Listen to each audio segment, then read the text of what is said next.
అంటే శివం, శ్వాస ఇంపార్టెంట్ అయిన శ్వాస మీద ధ్యాస పెట్టి ధ్యానం చేస్తున్నామంటే ఈ సృష్టిలో తెలుసుకోవాల్సిన సత్యం ఇంకొకటి లేదుగాక లేదు.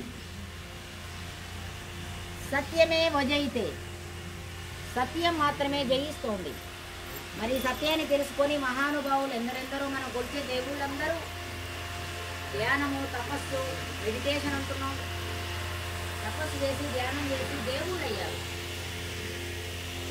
గాంధీపుర మహర్షి దగ్గర ధ్యాన విద్య నేర్చుకొని కృష్ణ పరమాత్ముడు యోగేశ్వరుడు అయ్యాడు. వశిష్ఠుల వారి దగ్గర ధ్యాన విద్య నేర్చుకొని శ్రీరామచంద్రుడు హిందువుల ఆరాధ్య దైవం అయ్యాడు. ఆంజనేయ స్వామి వాళ్ళ అమ్మగారు అంజనాదేవి 2 సంవత్సరాల నుంచే ధ్యానం చేయించారు. శ్వాస మీదే నా ధ్యాస అంటాడు ఆంజనేయ స్వామి.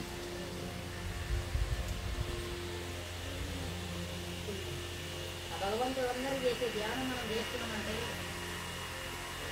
ఈ గ్రామంలో ఇంత చక్కటి అవకాశాన్ని కల్పించిన మన బౌద్ధన్య మేడం చాలా గొప్ప ఆత్మ. ధ్యానం అనేది అన్నిటికంటే గొప్పది.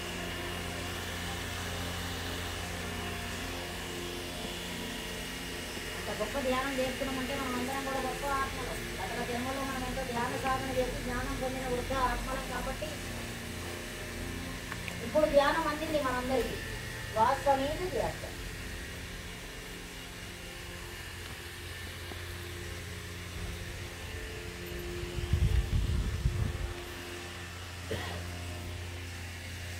హాయిగా ప్రశాంతంగా మనకు సహజంగా సరళంగా జరుగుతున్న ఉచ్ఛ్వాస నిశ్వాసాన్ని గమనిద్దాం.